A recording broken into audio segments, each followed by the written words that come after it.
और भी ज्यादा जानकारी के साथ प्रयागराज से हमारे संवाददाता अश्विनी मिश्रा, अयोध्या से हमारे संवाददाता विकास सिंह, बनारस से हमारे संवाददाता हरिकेश बहादुर सिंह गौतम और जम्मू से देवेंद्र शर्मा, दिल्ली से हमारे संवाददाता उर्मिलेश जुड़ चुके हैं। आप सभी को नववर्ष की बहुत बहुत शुभकामनाएं। सबसे पहले हम चलना चाहेंगे प्रयागराज, जहां पर आस्था की डुबकी श्रद्धालु लगा रहे हैं नए साल के आगमन के साथ। अश्विनी,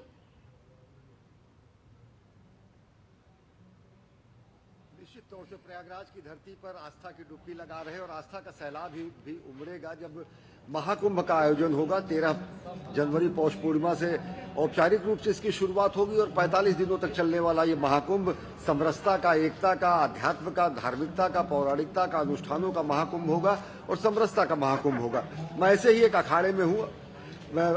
महाकुंभ मेले की अभी शुरुआत औपचारिक रूप से नहीं हुई है, लेकिन आप देख सकते हैं किस तरीके से साधु सन्यासी, गृहस्थ सभी का आना शुरू हो गया है मेले के क्षेत्र में, माघ मेला क्षेत्र में।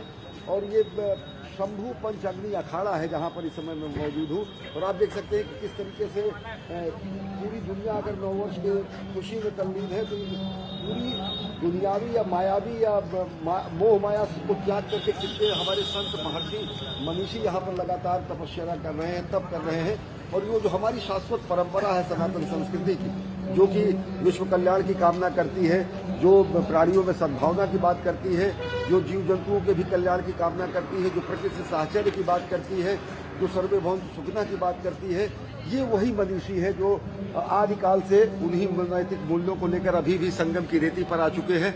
और महाकुंभ की शुरुआत 13 तारीख से होगी तो पूरी दुनिया देखेगी कि किस तरीके से भारत भौगोलिक एकता के रूप में, भारत आध्यात्मिक एकता के रूप में, भारत धार्मिक एकता के रूप में सभी मतांतर के लोग, सभी संप्रदाय के लोग, सभी अखाड़ों के लोग, साधु सन्यासी, गिर कंदराओं में रहने वाले लोग, हर कोई चले आते हैं महाकुंभ में। और 2025 का वर्ष तो इतिहास में इसलिए दर्ज होगा कि 12 वर्षों बाद यह कुंभ का आयोजन हो रहा है, 44 वर्षों बाद ऐसा योग बन रहा है और 144 वर्षों का ये अद्भुत संयोग है, जबकि ग्रह नक्षत्र और अपनी स्थितियां ज्योतिषीय काल गणना के अनुसार है। तो आप निश्चित तौर से देख सकते हैं कि दुनिया अगर धर्म, अर्थ, काम और मोक्ष को पाना चाहती है तो प्रयागराज आती है। दुनिया जहां सांसारिकता और भौतिकता में डूबी रहती है तो यहाँ पर आकर आदमी देखता है कि किस तरीके से अपरा नहीं परा शक्तियों को देखते हुए, आध्यात्मिक शक्तियों को देखते हुए, नैतिक चिंतन करते हुए, बौद्धिक चिंतन करते हुए, संतों के साथ में रहते हुए भारत की संस्कृति, सनातन संस्कृति, शाश्वत संस्कृति विश्व कल्याण की कामना करती है। तो निश्चित तौर से दुनिया अगर भौतिक सुखों में तल्लीन है तो भौतिक और पारमार्थिक सुखों की धरती है प्रयागराज है, तो साक्षात यहाँ दिखता है।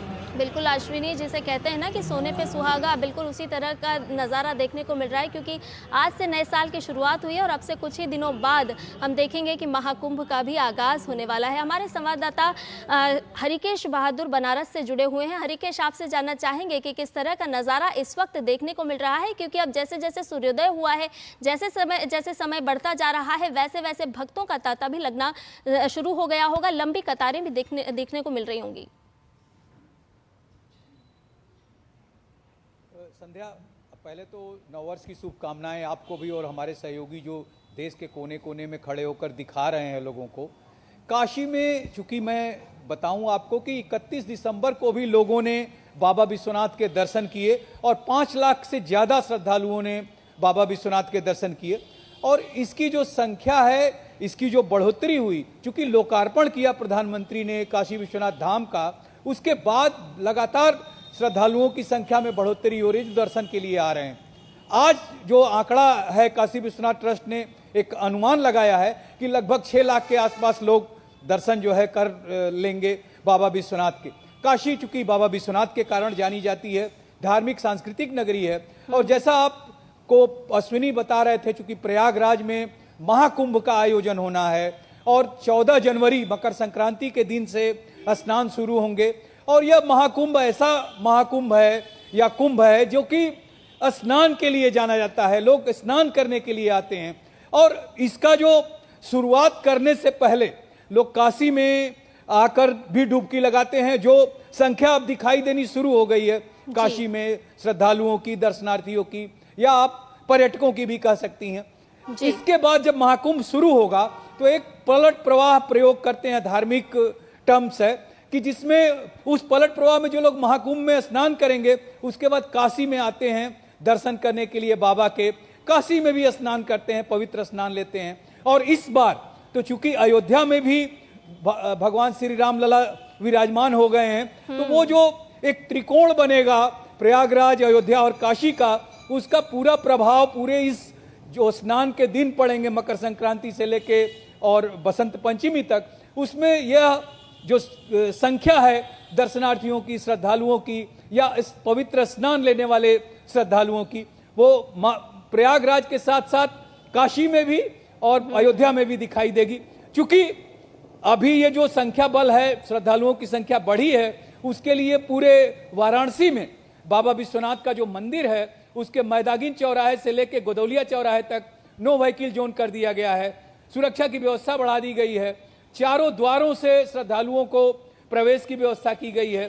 साथ ही जो स्पर्श दर्शन है उस पर रोक लगा के झांकी दर्शन की व्यवस्था की गई है, जिससे ज्यादा से ज्यादा श्रद्धालु दर्शन कर सकें। इसके अलावा संध्या मैं आपको बताऊं कि जो और मंदिर हैं, जैसे संकट मोचन मंदिर है, प्रसिद्ध मंदिर है, मान्यता है कि तुलसीदास जी को भगवान हनुमान ने वहां पे दर्शन दिया था।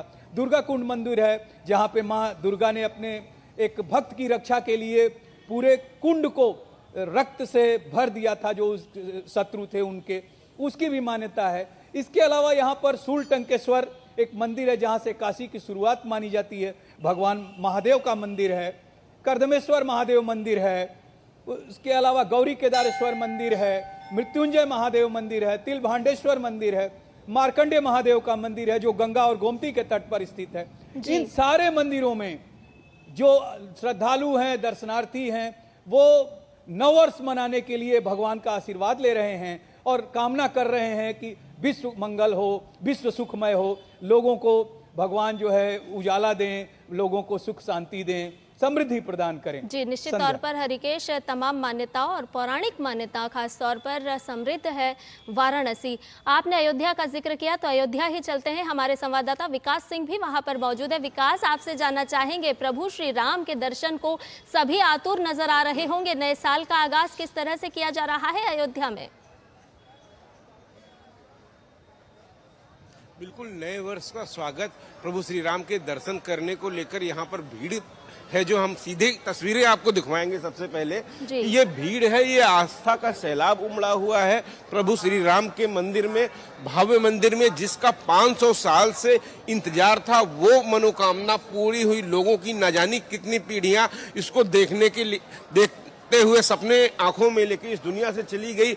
ये सभी लोग भाग्यशाली हैं जो इस मंदिर में दर्शन कर रहे हैं। आज वर्ष के पहले दिन यहाँ पर आस्था का जनसैलाब उमड़ा है और यह सुबह की भोर की पहली किरण से ही इस तरह यहाँ पर श्रद्धालु आए हुए हैं और धीरे धीरे कर कर यहाँ पर भीड़ बढ़ती जा रही है। देश भर से कोने कोने से यहाँ पर लोग आए हुए हैं और प्रभु श्री राम के दर्शन कर अपने नए वर्ष की शुरुआत यहीं से करना चाह रहे हैं। और सबसे बड़ी बात हम ये देखते हैं कि प्रभु श्री राम के जब दर्शन करते हैं तो ये दिखाती है, ये भीड़ बता रही है कि हम अपनी धार्मिक आस्था, अपने सनातन के प्रति कितने सजग हुए हैं। अब जो भीड़ आ रही है, जो लोग अपने परिवार को लेके आ रहे हैं, अपने बच्चों को लेके आ रहे हैं, वो यहाँ पर प्रभु श्री राम का आशीर्वाद तो ले ही रहे हैं, साथ ही साथ प्रभु श्री राम के जो बताए गए मार्ग थे उनको बच्चे, हमारी पीढ़ी जान रही है। और सबसे बड़ी बात होती है, प्रभु श्री राम का जो बताए गए मार्ग थे उनका अगर लोग अनुश्रवण कर लेते हैं, अपने जीवन में आचरण में आत्मसात कर लेते हैं, तो कल्याण ही हो जाता है पूरे समाज का, पूरे देश का। सबसे बड़ी बात ये थी। और धीरे धीरे कर कर जो अयोध्या की जो आभा है, अयोध्या की बिल्कुल वैकुंठ धाम की आभा जैसी झलकने लगी है। क्योंकि प्रभु श्री राम यही कहते थे कि मेरी अयोध्या मुझको वैकुंठ से भी प्यारी है। तो इस अयोध्या को तराशने में, गढ़ने में सरकार ने भी बड़ा काम किया है। इतनी बड़ी व्यवस्था की है, क्योंकि भारी संख्या में, लाखों की संख्या में श्रद्धालु आ रहे हैं। यहाँ पर अगर व्यवस्थाएं ना होती तो गंदगी का अंबार लग जाता। लेकिन हर व्यक्ति यहाँ की व्यवस्थाओं से खुश है, चेहरे पे मुस्कान है। वर्ष के पहले दिन प्रभु श्री राम का आशीर्वाद लेकर यहाँ से जाएंगे और बिल्कुल वही आचरण करेंगे जो प्रभु श्री राम ने बताए हैं। तो बिल्कुल पूरी पूरे समाज, पूरे देश की इसी से समृद्धि होगी। प्रभु श्री राम को जो अपना आराध्य मानता है, उसके आचरण व्यवहार में बिल्कुल वैसे ही हो जाते हैं। जीवन जो है एकदम सरल हो जाता है और यही दर्शा रहा है कि किस तरीके से आज की युवा पीढ़ी हो, बुजुर्ग जन हो, सभी यहाँ आ रहे हैं और नव वर्ष की शुरुआत अयोध्या से करना चाहते हैं। ये दर्शाता है कि हम अपने सनातन परंपरा को कितना मानते हैं। निश्चित तौर पर विकास, आज का जो दिन है वो कहीं ना कहीं संकल्प लेने का भी दिन है, क्योंकि हर कोई चाहता है कि नए साल की शुरुआत हम ऐसे संकल्पों के साथ करें जिसको लेकर के हम लगातार वर्ष भर काम करते रहें और जब इस साल को भी समाप्ति की ओर लेकर के जाएं तो हम अपने आप का आकलन कर सकें कि किस तरह से हमने कितना कुछ पाया। अगर अयोध्या की हम बात करें तो किस तरह की व्यवस्था की गई है, जैसा कि आप बता रहे थे कि देश भर से श्रद्धालुओं का आगमन वहां पर हो रहा है, तो अगर प्रशासनिक व्यवस्थाओं की बात करें, बैरिकेडिंग की अगर बात करें, सुरक्षा बंदोबस्त की अगर बात करें, तो किस तरह से संपूर्ण व्यवस्था की गई है ताकि श्रद्धालुओं को किसी तरह की कोई परेशानी का सामना न करना पड़े। देखिए, इतनी बड़ी यहाँ पर व्यवस्था की गई है क्योंकि भारी संख्या में, लाखों की संख्या में श्रद्धालु आए हुए हैं, तो जगह जगह पे बैरिकेडिंग की गई है। फोर्स व्हीलर्स का आना यहाँ पे प्रतिबंधित किया गया है। जो आते हैं वो खासतौर से जिनकी परमिशन होती है वही वाहन आ सकते हैं। राम मंदिर आने के सारे रास्तों पर विशेष चौकसी लगाई गई है। ये पूरा इलाका सीसीटीवी कैमरे के जरिए हर समय यहाँ पर निगरानी रखी जाती है, किसी प्रकार की अव्यवस्था न हो। जगह जगह पर थोड़ी थोड़ी दूर पर सफाई कर्मी मौजूद रहते हैं जो हर वक्त सफाई की व्यवस्था करते हैं। यहाँ पर मेडिकल की फैसिलिटीज भी रहती है। यहाँ पर हर वो सुविधा रहती है जो एक आम आदमी को जरूरी है। आप लोग कहाँ से आए हुए हैं? अरे हम यहाँ बस्ती से आए हैं। बस्ती से दर्शन किया आज? नहीं, अभी दर्शन नहीं हुआ, अभी जा रहे हैं दर्शन करने जा रहे हैं। जा रहे हैं। तमाम सारे यहाँ पर लोग हैं। दर्शन सुबह से लाखों लोग कर चुके हैं और लाखों लोग लाइन में लगे हैं। अनुमान ये है कि आज 5 लाख से ज्यादा लोग अयोध्या आएंगे। इसी के मद्देनजर व्यवस्था की गई थी। आज मंदिर में दर्शन का समय भी बढ़ाया गया है और आने वाले समय में चूंकि एक अनुमान है कि महाकुंभ के बाद यहाँ पर भी लोग आएंगे, तो तकरीबन 5 से 10 करोड़ लोग यहाँ पर आएंगे। उसके मद्देनजर अयोध्या तैयार है श्रद्धालुओं का स्वागत करने के लिए, प्रभु श्री राम का आशीर्वाद पाने के लिए। जो यहाँ आ रहा है वो यहाँ से खुशी होके जा रहा है, एक मन प्रसन्न होकर नई ऊर्जा का संचार लेके जा रहा है, क्योंकि प्रभु श्री राम का जो भव्य मंदिर है, इसकी संकल्पना, इसका सपना तो सदियों से देखा गया था, 500 वर्षों से जब देख रहे थे लोग, लेकिन अब जाकर पूर्ण हुआ पिछली 22 जनवरी को। तो निश्चित रूप से बहुत बड़ा दिन रहता है अयोध्या आने वालों में। आज खास तौर से पहला दिन जो है ये दर्शा रहा है कि हम प्रभु श्री राम के प्रति जो आस्था थी, जो प्रेम था, वो किस तरीके से लोगों के मन में था और यहाँ आकर श्रद्धा भाव लोग अर्पित कर रहे हैं। आस्था का सैलाब उमड़ रहा है। अयोध्या सजी हुई है अपने भक्तों के आगमन के लिए और भक्त भी अपने आराध्य प्रभु राम का आशीर्वाद लेने के लिए लगातार पहुंच रहे हैं। तस्वीरों के माध्यम से हम आपको बता रहे हैं कि साल 2025 का आगाज किस तरह से श्रद्धालु कर रहे हैं। देश भर के तमाम वो बड़े मंदिर जहां पर लोग पहुंच रहे हैं और अपने अपने आराध्य के दर्शन कर रहे हैं। आपको सीधे जम्मू भी लिए चलते हैं, जहाँ हमारे संवाददाता देवेंद्र शर्मा इस समय में मौजूद हैं। उनसे अपडेट ले लेते हैं कि माता वैष्णो देवी का आशीर्वाद लेने के लिए, क्योंकि वहां बड़ी ठंड भी पड़ रही है, तापमान में गिरावट भी है, लेकिन आस्था का सैलाब उमड़ रहा है। तो देवेंद्र, आप ही से जानना चाहेंगे ग्राउंड जीरो की स्थिति इस समय में क्या नजर आ रही है, तापमान किस तरह का है और श्रद्धालुओं का उत्साह किस तरह का है? अगर तापमान की बात करें तो 5 से 6 डिग्री का इस समय जो है वो तापमान है और बीती रात हमने देखा कि लोग कतारों में खड़े हैं। 2 घंटे से ज्यादा समय लग रहा है, उन्हें अपनी बारी का इंतजार करना पड़ रहा है। 500 मीटर से ज्यादा लंबी कतारें जो है वो थोड़ी देर पहले तक यहाँ पे थी। हालांकि प्रशासन की ओर से सब इंतजाम किए गए हैं ताकि जो श्रद्धालु बेहतर दर्शन करवाए जा सके। अगर उनकी सुरक्षा की बात करें, उनके बाकी इंतजाम की बात करें तो यहाँ पे सब जो है वो अरेंजमेंट प्लेस है। पर क्योंकि कटरा जो है वो पिछले कुछ दिनों से एक रोपवे प्रोजेक्ट को लेकर यहाँ पे प्रदर्शन कर रहा था, जिसके बाद लोग जो जहाँ पे है वो बंद चल रहा था। लेकिन बीते 12 बजे रात को ये प्रदर्शन बंद हुआ है और उसके बाद यहाँ पे ट्रेनों की आवाही और यातायात व्यवस्था जो है वो सब सुचारू हो गई है। अगर बात करें सुबह जो वैष्णो देवी का भवन है वहां पे विशेष आरती की गई है। यहाँ पे देश की और राज्य की खुशहाली की कामना की गई है। श्रद्धालु भारी संख्या में यहाँ पहुंच रहे हैं और साल की शुरुआत की अगर बात करें तो काफी सारे श्रद्धालु ऐसे होते हैं जो हर साल पहले दिन की शुरुआत जो है माता के दर्शन करके माता के यहाँ माथा टेक के करते हैं, तो यकीनन श्रद्धालु जो है उनमें उत्साह काफी बरकरार है, काफी जोश में है। और ठंड की अगर बात करें तो ठंड काफी है, और अभी तो जो है वो सूरज निकल चुका है, तो तापमान में थोड़ी बढ़ोतरी जरूर हुई है।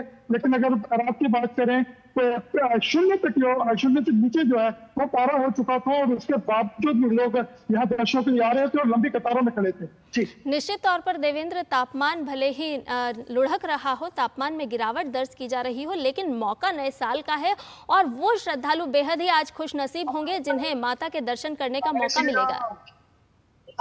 जी, हमने बात की जैसे कि सुबह के श्रद्धालु यहाँ पहुंचे हुए हैं, और काफी सारे श्रद्धालु हैं जो साल की शुरुआत 1 तारीख को 10 जनवरी को यहीं से करते हैं, और श्रद्धालुओं के लिए जो खास आयोजन किए गए हैं भवन में, उनके लिए अलग कतारें लगाई गई हैं। अब क्राउड मैनेजमेंट की बात करें तो वो है वहाँ पे, और जितने भी श्रद्धालु यहाँ आ रहे हैं उनके रहने का, उनके रुकने की, और गर्म पानी की अगर बात करें, अंगीठियों की बात करें, और क्योंकि ठंड बहुत है पहाड़ी क्षेत्र में, तो उनको वार्म रखने के लिए, गर्म रखने के लिए प्रशासन, और खास करके बात करें श्री माता वैष्णो देवी स्थापना बोर्ड की ओर से उनको तो मुफ्त लंगर लगाए गए हैं, चाय और कॉफी के। जैसे लोग यहाँ पहुंच रहे हैं उन्हें चाय और कॉफी परोसी जा रही है ताकि जो ठंड है उससे लड़ा जा सके। जी, निश्चित तौर पर देवेंद्र, हम देख रहे हैं नज़ारा भी कि लंबी लंबी कतार में श्रद्धालु लगे हुए हैं, उत्साह है क्योंकि मौका भी विशेष है, संकल्प लेने का दिन है, यादें संजो लेने का दिन है, और उसकी शुरुआत आज ही से की जा रही है। तमाम उपलब्धियों को भी पूरे वर्ष भर किस तरह से जोड़ा जाएगा वो भी श्रद्धालु कहीं ना कहीं अपने मन में लेकर के चल रहे होंगे। हमारे संवाददाता राजधानी में से भी जुड़े हुए हैं, राजधानी दिल्ली से हमारे संवाददाता उर्मिलेश जुड़े हुए हैं जो कि झंडेवालान मंदिर में मौजूद हैं। उर्मिलेश, आपसे जानना चाहेंगे कि अब किस तरह का नज़ारा झंडेवालान मंदिर में देखने को मिल रहा है, श्रद्धालुओं का तांता किस तरह से वहां पर लग रहा है। आपने श्रद्धालुओं से भी बात की होगी, कितना उत्साह उनमें नजर आ रहा है? जी बिल्कुल, आपको भी और दूरदर्शन के तमाम दर्शकों को नए साल की जो है शुभकामनाएं, नव वर्ष मंगलमय हो। और निश्चित तौर से सबसे पहले आपको दिखाते हैं कि यहाँ पर झंडेवालन का जो पूरा नज़ारा है, क्योंकि यहाँ पर दिल्ली के अलग अलग जगहों से यहाँ पर लोग आए हैं माता के दर्शन करने के लिए, और सुबह से ही जो है यहाँ पर एक लंबी लाइन में लोग अपनी बारी का इंतजार कर रहे हैं। तो अपने कैमरामैन से कहूंगा कि वो यहाँ झंडेवालन का जो है एक बार दृश्य दिखाए कि किस तरीके से यहाँ पर जो है भीड़ है, क्योंकि सुबह से ही हम देख रहे हैं कि यहाँ पर लंबी लाइनों में लोग लगे हुए हैं। और कुछ जो यहाँ पर लोग दर्शन करने आए हैं उनसे भी बात करेंगे कि वो जो है आज साल के पहले दिन यहाँ पर जो है आए हैं पूजा करने के लिए, अर्चना करने के लिए, और क्या कुछ जो है वो आगामी जो है जो आज दिन होंगे उन दिनों के लिए क्या रेजोल्यूशन लेंगे। आप मंदिर में दर्शन करने आए हैं? हाँ जी। तो क्या किस तरीके की आपने जो है आगे के लिए मंगल कामना मांगी है? क्या कुछ बस साल अच्छा जाए, सब कुछ अच्छे से हो। हाँ, मास्टर्स कर रही हूँ, फाइनल ईयर है, तो अच्छे से जॉब लग जाए। अलग अलग जो यहाँ पर श्रद्धालु आए हैं उन श्रद्धालुओं का अपना जो है अलग अलग यहाँ पर जो है माता रानी से जो है वो मंगल कामना मांग रहे हैं कि जो ये नया साल आया है 2025 वो जो है उनके लिए शुभ हो, वैभव हो, यशपूर्ण हो, शांति लाए, देश की प्रगति लाए, और कहीं ना कहीं तमाम देशवासियों के लिए भी ये मंगलमय हो।